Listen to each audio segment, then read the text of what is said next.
हज़रत इमाम हुसैन रदियल्लाहु ताआला अन्हु सपरिवार के निये दुख भरा एत জ্বালা যন্ত্রণা सब किछु भूले गिये निजेर नाना के सलाम जानिए सोनार मदिना छेड़े सपरिवार मिले दुखे कातर होए चले एसेछिलेन मक्काते। देश छाड़ा कि निजेर ग्राम छाड़ा कि जारा एमनिते बोझा जाए ना यदि कोनो ग्राम थेके कोनो मानुषके ताड़िये देওয়া হয় ताहले तारे जिज्ञेस यदि करा হয় कि कष्ट निजेर जन्मस्थान भूमि सबाई चाचा आत्मीय स्वजन सब थेके गेल तारे चले जेते होच्छे तार जन्य कि कष्ट हय एकमात्र आल्लाहई भालो जाने। হয়েছিল তাই আমার নবীর নওয়াসার सब किछु दुख वियोग वेदना के बुके रेखे आलगिए एकमात्र मानव जातिर कल्याणार्थे नबीर उम्मत उम्मतीदेरके सठिक पथेर दिशारी बानानोर जन्य सठिक पथ जेन पेये जाय जार फले सब किछु त्याग करे चले गेलेन मक्काते। সেই মক্কাতে কুফার মানুষ জানতে পেরেছিল যে বিষয়ে বলেছিলাম আপনাদের কাছে যে কুফার মানুষ জেনে যখন জানতে পেরেছে যে নবীর নামাসা এখন নাই আর মদিনাতে, যার ফলে তারা নিজের কাছে পেতে নিজের কাছে নিয়ে নেওয়ার জন্য আপ্রাণ চেষ্টা চালায়। एमनकि बसे सबाई मिले चिठी लिखे इमाम हुसैनेर काछे, हुजूर आपनी चले आसेन आमादेर माझे निर्द्विधाते। एक एकटा चिठीते 100 जन 200 जन 300 जन 400 जन सिगनेचार करे आर बोले हुजूर आपनार दीवाना आमरा आपनारे छाड़ा किच्छु चाই ना आपनाके आसतेई होबे। আমার নবীর নওয়াসা এই চিঠিগুলো সব দেখে দেখে ঝোলার মধ্যে ব্যাগের মধ্যে ভরে রেখে দিতেন। এক দুই করে কিতাবে পাওয়া যায় কোনো কিতাবে যে 120 খানা চিঠি এসেছিল হুসেনের কাছে, কোনো কিতাবে পাওয়া যায় 150 খানা, কেউ লিখেছে 160 খানা বা একতলাফ। যখন ইমাম হোসেনের কাছে 150 খানা এসে চিঠি হাজির হয়ে গেল সেই সময় ইমাম হোসেন ভাবলেন না 150 নম্বর চিঠিটাতে এমন ভাবে তারা লিখেছে যেই বিষয় পড়তে গিয়ে ইমাম হোসেন বাধ্য হয়ে গিয়েছিলেন মক্কার মানুষকে ডাকতে। इमाम हुसैन मक्कार मानुषदेरके सबाइके डेके कि बोलछिलेन शोनाबो इनशाल्लाह। तार आगे एकबार दुरूद शरीफ पढ़ी, दुटा छंद बोलबो, तारपर सामने दिके इनशाल्लाह आगाबो। आल्लाहुम्मा आगे ठीक छिलो केन बसे गेल वाला आले सय्यदना मौलाना मुहम्मद जन्म अमर नबीर जुगे हाले केमन हता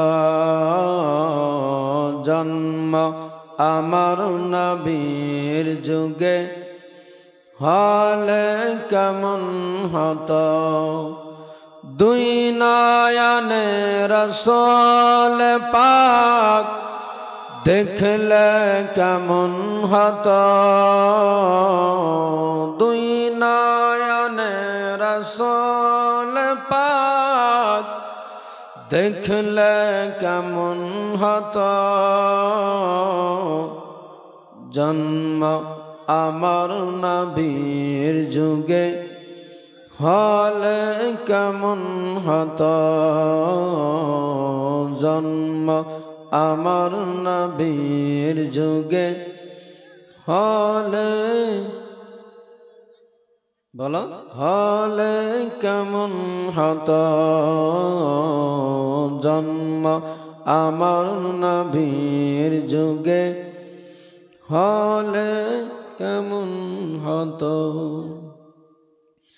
আসত ভেসে হাজারাতে বেলালের মধুর আযান, যে আযানে ছিল এমন প্রেম মুগ্ধ রহমান। আসত ভেসে হাজারাতে বেলালের মধুর আযান, যে আযানে ছিল এমন প্রেম মুগ্ধ রহমান। দয়াল মুগ্ধ রহমান, দয়াল নবীর পিছে নামাজ পড়লে কেমন হতো জন্ম আমার নবীর যুগে, হলে কেমন হতো জন্ম আমার নবীর যুগে, হলে কেমন হতো। দুই নয়নে রাসূল পাক দেখলে কেমন হতো জন্ম আমার নবীর যুগে, হলে কেমন হতো। দেখো যতটা পারা যায় না হলে থাকতে দাও। যাই হোক, আমার নবীর নওয়াসার কাছে 150 নম্বর যে চিঠিটা 150 নম্বরে, সেই চিঠিটা দেখে আমার হোসেন আকা বাধ্য হয়ে গিয়েছিলেন। এই যে যখনই বলছি একটা সুস্কারি মারছে, এটাকে বন্ধ করো। বেরাদার মুসলমান বাবাজি ভাইরা ও আমার মা বোনেরা, আমার নবীর নওয়াসা ইমাম হোসেন রাদিয়াল্লাহু তাআলা আনহু শেষ চিঠিটা 150 নম্বর চিঠি যেটা আছে, সেই চিঠির মধ্যে লেখা আছে আমার হোসেন আকার কাছে বলেছে তারা আরজি জানায়, হুজুর আকা গো, আমরা এত রকম আপনার কাছে এতগুলো চিঠি পাঠালাম, ওগো হুজুর এতগুলো চিঠি পাঠার পরেও কোনো উত্তর পাওয়া গেল না, আপনার কোনো খোঁজ পাওয়া গেল না। হুজুর আজকে আমাদের অবস্থা এমনি দাঁড়িয়ে আছে, তবে একটা কথা বলি আপনারে, আপনি যদি না আসেন, এজিদের অত্যাচারে যদি আমাদের ঈমান হারাতে হয়, আমরা যদি পথভ্রষ্ট হয়ে যাই, রাসূলুল্লাহর সামনে রাহমাতাল লিল আলামিনের সামনে সেই দিনে বলবো, ইয়া রাসূলুল্লাহ ইয়া হাবিবাল্লাহ নবী গো, হুজুর ওগো আকা, আপনার নাতিরে আমরা বারে বারে ডেকেছিলাম, এতবার ডাকার পরেও আসেনি আমাদের মাঝে, যার ফলে শেষ পর্যন্ত আমরা জীবন বাঁচানোর জন্য আমরা পথভ্রষ্ট হয়ে গিয়েছি, ঈমান হারা হয়ে গেলাম, ঈমান হারিয়ে ফেললাম। ইয়া রাসূলুল্লাহ ইয়া হাবিবাল্লাহ নবী গো, আপনার নওয়াসা আপনার জানের জান্নাতি হোসেন যদি আমাদের মাঝে চলে আসতো তাহলে আমাদের জীবনটা বেঁচে যেত, আমাদের ঈমানটা বেঁচে যেত। ইয়া রাসূলুল্লাহ, ইয়া হাবিবাল্লাহ, আপনার নাতি না আসার কারণে আমরা ঈমান হারা হয়ে গিয়েছি। হুজুর, সেই দিনে আপনারে জবাব দিতে হবে। আমার নবীর নামাসায় এই কথা শোনার সাথে সাথে কাতর হয়ে গেলেন, আসমান যেন মাথায় ভেঙে পড়ে। আমার নবীর নামাসার কোনো অপেক্ষা না করে মক্কার মতো জায়গাতে এলান দিয়ে দিলেন। মাগরিবের নামাজের পরে এলান করতে লাগলেন, ও মদিনার লোকেরা, মক্কার লোকেরা, একটা কথা বলতে চাই আজ আমি তোমাদের মাঝে। তোমরা যতজন এসেছো মসজিদের ভিতরে সবার কাছে গিয়ে খবর পৌঁছাবে যেন সবাই ছুটে চলে আসে। এসার টাইমে একটা জরুরি বিষয়ে আমার কথা রয়ে আছে। প্রত্যেক বাড়ি থেকে যেন মানুষ আসে। নামাজি যতজন ছিল তারা চলে গেলেন মক্কার মতো জায়গাতে। প্রতিটা উলিগুলিতে গিয়ে এলান করতে লাগে, নবীর নামাজা ডেকেছে, তোমরা সবাই ছুটে আসবে মসজিদে। বেরাদার, আমার নবীর নামাজার কথা শুনে সারা মক্কার মানুষ চলে আসলেন এসার টাইমে। সবাই এসে উপস্থিত হয়েছে। আমার নবীর নামাজা সেই সময় বলেন, নবীর নামাজার কাছে বলে, ওগো হুজুর, ওগো আকা, আমাদের ডেকেছেন কেন? কোনো অসুবিধা হয়েছে নাকি আপনার? আমার নবীর নামাজা বলতে লাগলেন, আসলে আমার কোনো অসুবিধা হয় নাই, তবে একটা জরুরি কারণে তোমাদের ডেকেছি। কি কারণ হুজুর রয়ে আছে বলেন? আমার নবীর নামাজা বলতে লাগলেন, ও মক্কার লোকেরা, এই দেখো আমার কাছে যেই ঝালাখানা আছে, এই দেখো আমার কাছে যে ব্যাগটা আছে। আমার নবীর নামাজা সবার সামনে ব্যাগটাকে ঢেলে দিলেন। ব্যাগের মধ্যে যতগুলো কাগজ ছিল, যতগুলো চিঠি ছিল, সব ঢেলে দেখায়। ও আমার ভাইরা, ও আমার জাহানেওয়ালা আশিকেরা, এই দেখো আমার কাছে 1-2 করে কুফা থেকে 150 খানা চিঠি পাঠিয়েছে। লাস্টের দিকে তারা বলেছে, হুজুর আপনি যদি না আসেন আমাদের মাঝে, আমরা যদি ঈমান হারা হয়ে যাই, আমরা যদি পথভ্রষ্ট হয়ে যাই, আপনার নানা রাসূলুল্লাহর সামনে হাসরের ময়দানে আপনার বিষয়ে আমরা নালিশ জানাবো। সেই দিনে আপনি কি জবাব দিবেন বলেন? ও মক্কার লোকেরা, তাই আমি সিদ্ধান্ত নিয়েছি আর আমার থাকা হবে না মক্কাতে। আমি তাই চলে যেতে চাই মক্কা ছেড়ে।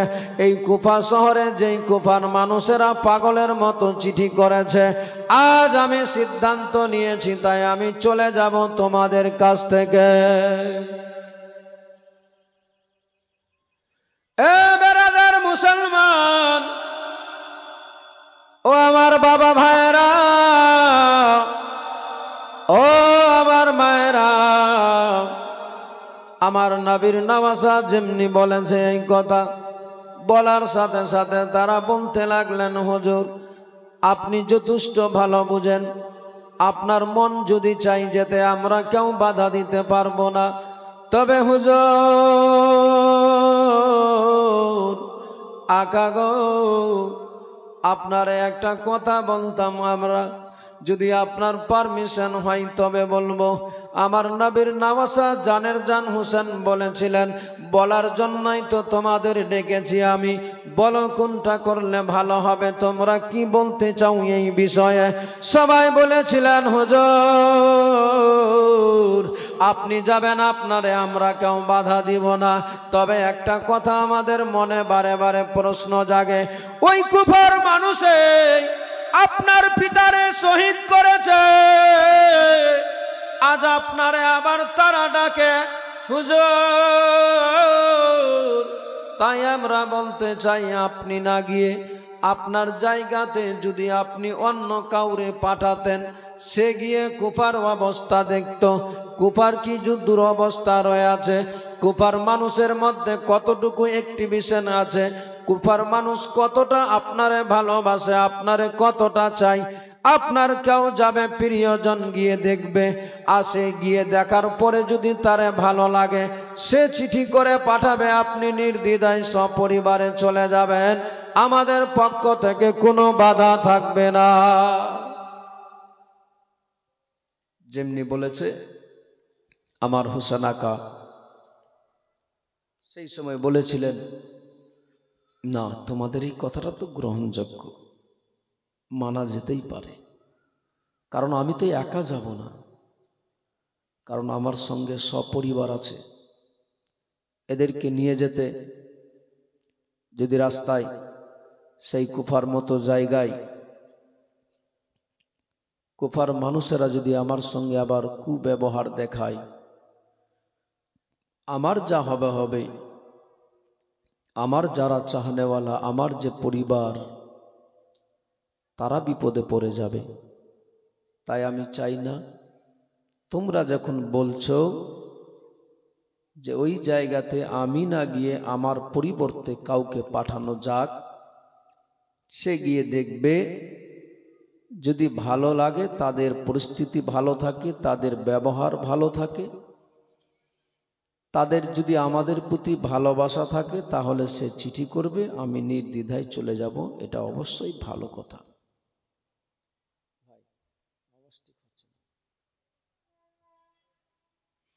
ব্রাদার, মুসলমান বাবাজি ভাই, আমার নবীর নওয়াসা এই কথা শুনে সিদ্ধান্ত নিচ্ছেন পাঠাবো তো পাঠাবো কারে।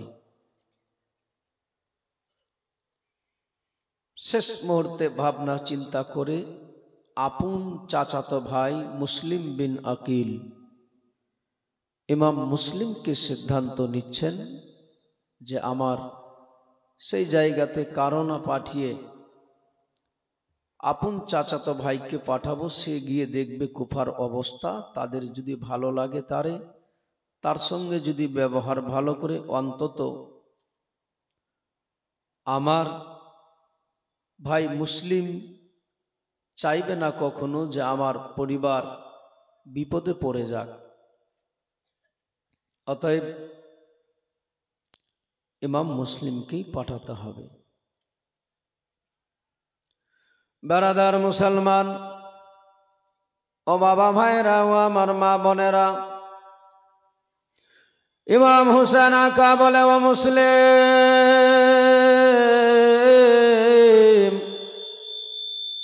একটা কথা বলবো তোমারে। ইমাম মুসলিম সেই সময় হোসেন আকার কাছে হাজির হয়ে গেলেন। বলেন, বলুন আকা, বলুন হুজুর, বলুন বলুন কি বলতে চান বলেন। ইমাম হোসেন আকা বলেন, ও মুসলিম, তুমি জানো, সব তোমার জানা আছে, কুফার কি অবস্থা তাও তুমি ভালোভাবে জানো। যেই কুফার লোকেরা আমাদের সঙ্গে কি করেছে সেই বিষয়ে তুমি অবগত। আজ দেখতে পাচ্ছ আমার কাছে এতগুলো চিঠি এসেছে, মক্কার মানুষ সবাই চায় যে আমরা থাকি তাদের পাশে, কিন্তু আমাদের যেতেই হবে ভাইরে। তার আগে আমি চাচ্ছিলাম একটু যাচাই করতে তাদেরকে, তাই আমি পাঠাবো তো পাঠাবো কারে পাঠাই, আমি সে সিদ্ধান্ত নিয়েছি তোমারে। তুমি যদি যেতে তাহলে বড় ভালো হতো। যেমনি এই কথা বলেছে, ইমাম মুসলিম বলে, হুজুর, অগো আকা গো, আপনি বলবেন আমি যাব না, এটা কি হতে পারে? আপনার পদতলে আমার জীবন কুরবান আছে, আমি নিজের জীবন দিতে রাজি আছি। হুজুর, আমি তো চলে যাব, আমার পক্ষ থেকে কোনো বাধা নাই। তবে আকা, একটা আমার ছোট্ট আরজি রয়ে আছে, একটাই আমার আবেদন নিবেদন আপনার কাছে। আমার নবীর নামাসা বলেছিলেন, বলো ভাই কি বলবে? আমার নবীর নামাসা যেমনি বলে, ইমাম মুসলিম বলেছিলেন, দাদা গো হুজুর, একটাই আমার মনের আশা বাসনা। আপনি ভালোভাবে জানেন কুফার কি অবস্থা, আমি জানি না, তবে ভালোভাবে যারা আছে কুফার লোক কখন চেঞ্জ হয়ে যাবে বলা যাবে না। হুজুর আমি কুফায় যাব, আমার ওই কুফা থেকে আসা হবে কিনা আমি জানি না, হয়তো আমার এটাই শেষ দেখা হবে আপনার সঙ্গে, তাও নাই কোনো ঠিকানা। হুজুর তাই আমি চলে যাব আপনার কাছ থেকে, তবে আমার মনে বড় ইচ্ছা জাগে যে আপনার পিছনে একটা ওয়াক্ত ফজরের নামাজ পড়ে বিদায় হয়ে চলে যেতাম কুফাতে। হুজুর তাই আপনি না বলিয়েন না, আমারে ফজরের নামাজ আপনার পিছনে পড়ার পারমিশন দিয়ে দেন। আমার হোসেন আকা বললেন, যদি তোমার এতই মনের আশা বাসনা, আমার পক্ষ থেকে কোনো বাধা নাই, তবে তুমি ফজরের নামাজ পড়ে বেরিয়ে যাবে। আমার হোসেন আকা যেমনি বলে দিলেন, ইমাম মুসলিম সেই সময় শুনে বলে, হুজুর তাই করব আমি, কোনো অসুবিধা নাই, ফজরের নামাজ পড়ে বেরিয়ে যাব। বেরাদার ও আমার মা বোনেরা শুনেন মন দিয়ে, ইমাম মুসলিমের ছোট্ট ছোট্ট বাচ্চা দুটি ছিল, ইব্রাহিম ও মুহাম্মদ। 7-8 বছরের বাচ্চা দুটি সব কথাগুলো শুনে নিয়েছে নানা মামার মুখ থেকে। নবীর নামাসা জানের কাছ থেকে শুনতে পেল, তারা মুখ থেকে শুনে নিল, তাদের কানে আওয়াজ চলে গেল যে আমার বাবা চলে যাবে সকাল বেলায় ফজরের নামাজ পড়ে। ইব্রাহিম বলে, ভাই রে, আমাদেরকে ছেড়ে আমার বাবা, তোমার বাবা চলে যাবে আমাদেরকে রেখে, তাই যদি যেতে চাও বাবার সাথে, এই রাত্রিতে ঘুমালে চলবে না, বাবা যখন বের হবে বাবার সঙ্গে আমরাও চলে যাব একসঙ্গে। ইমাম মুসলিমের ছেলেরা শুনাই নিয়েছে, ঘরের মধ্যে শুয়ে আছে, বিছানায় তাদের ঘুম নাই, ঘুমায় নাই, ভাবছে কখন সকাল হবে, কখন সকাল হবে, মুয়াজ্জিন কখন ফজরের আজান দিবে, আমরাও যাব বেরিয়ে বাবার পিছনে পিছনে, যেই ঘোড়ার উপরে চাপবে সেই ঘোড়ার কাছে আমরা দাঁড়িয়ে থাকবো। ভাইরে এ বেরাদার মুসলমান বাবাজি ভাইরা, ফজরের নামাজ হয়ে গেল, ফজরের আজান দিয়ে দিল, মুয়াজ্জিন আজান দেওয়ার সাথে সাথে আমার নবীর নামাজা মসজিদে গেল। ইমাম মুসলিম ইমাম হুসেনের পিছনে নামাজ আদায় করে নিল। নামাজ পড়ার পরে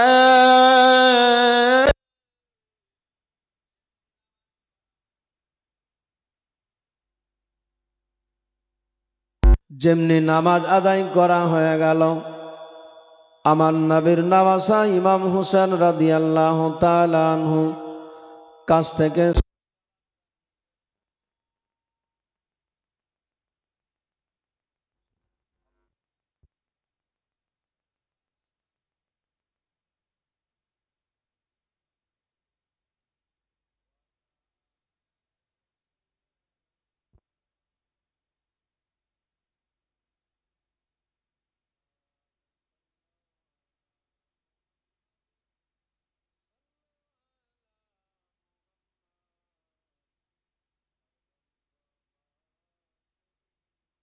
হুজুর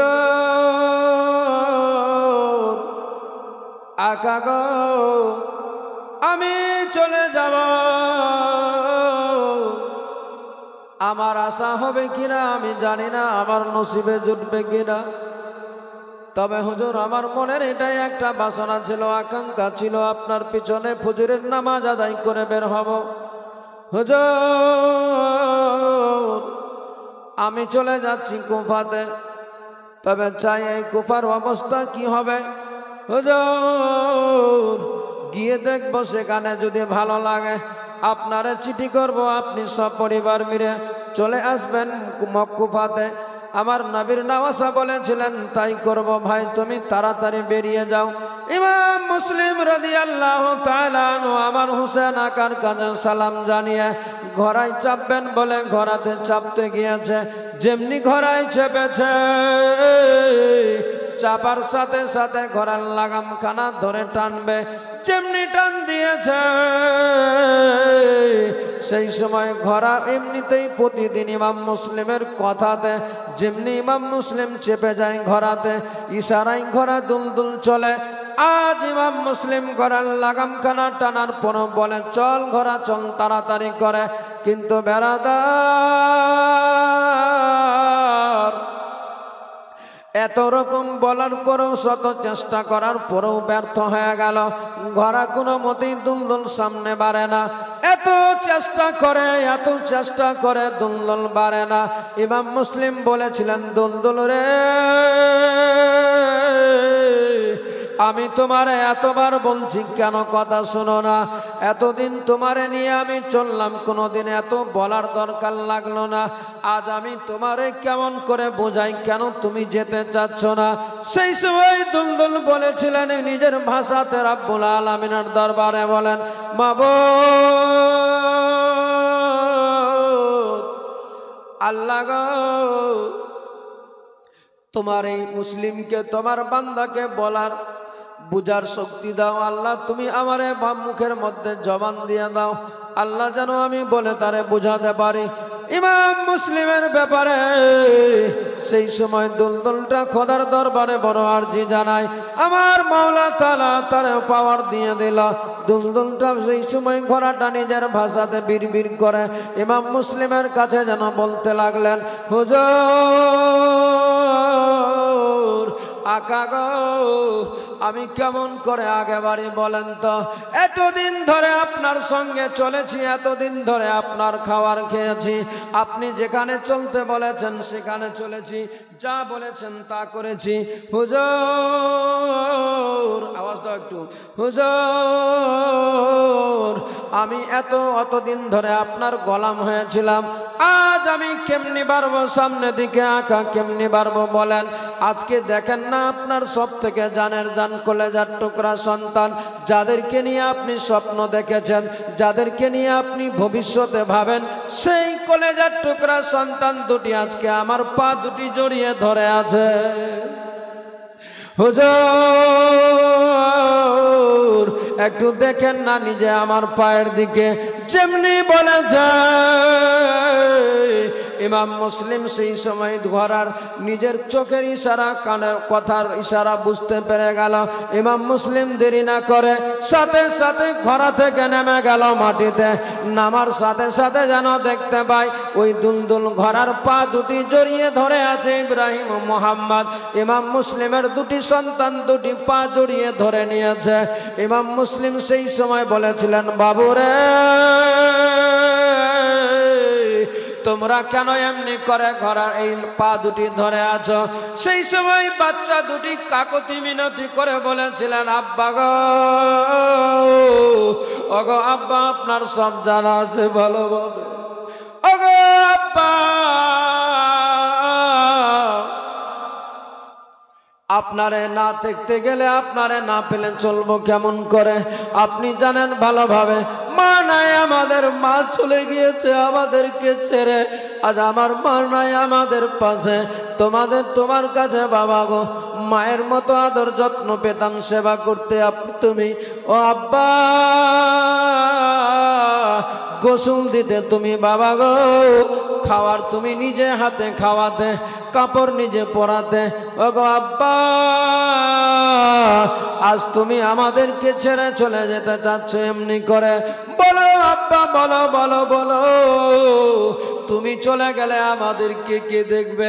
মায়ের আদর যত্ন করে বলে জানি না, তোমার হাত ধরে আমরা চলেছি, তোমার আদরে লালন পালন হয়েছি আব্বা গো। আর আজকে তুমি আমাদেরকে ছেড়ে চলে যেতে যাচ্ছ, না আব্বা যেন না আমাদেরকে রেখে, আব্বা গো আমাদেরকে ছেড়ে যান না, আপনি যদি চলে যান আমরা কেমনি করে থাকবো, বাঁচবো না। আমার ইমাম মুসলিম বাচ্চা দুটির মাথায় হাত বুলাই আর বুকের মধ্যে জড়িয়ে ধরে বলেছিলেন, বেটারে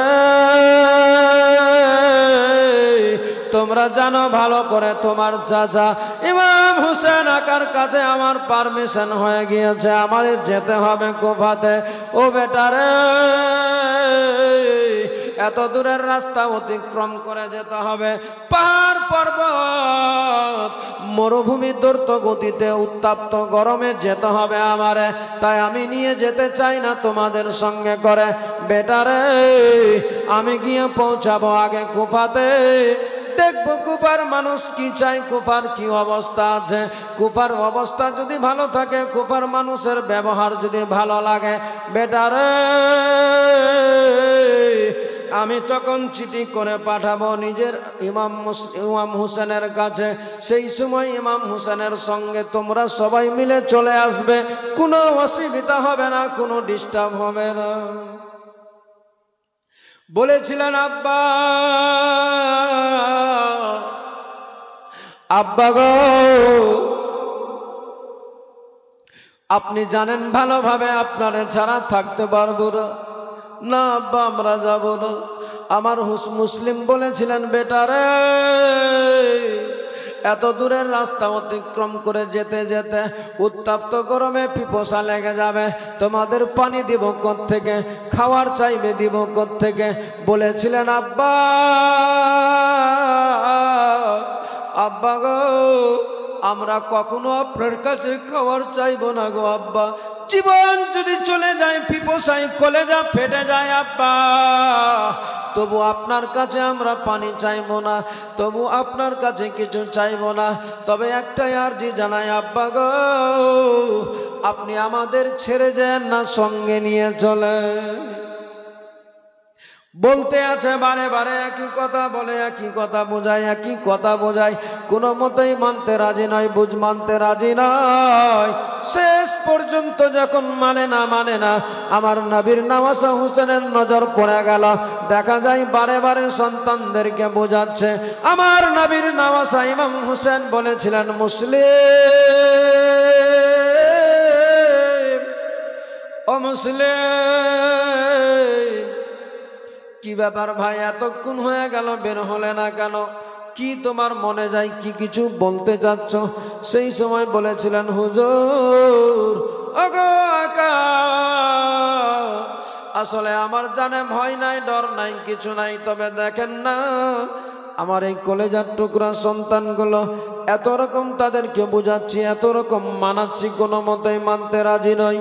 হুজুর আপনি একটু বলেন না বাচ্চা দুটিকে, একটু আপনি বুঝান না আমার সন্তানদেরকে, এত দূরের রাস্তা অতিক্রম করে যাব, যেতে যেতে রাস্তায় বিন্দুর ঘটনা যদি ঘটে, পিপাসা যদি লেগে যায়, তাহলে দিব তাদেরকে কোত্থেকে? যার ফলে আমি নিষেধ করি, আমার বাচ্চারা বুঝ মানে না। হুজুর একটু আপনি দয়া করে বলেন আমার বাচ্চাদেরকে নিষেধ করেন যেন তারা না যায় আমার সাথে।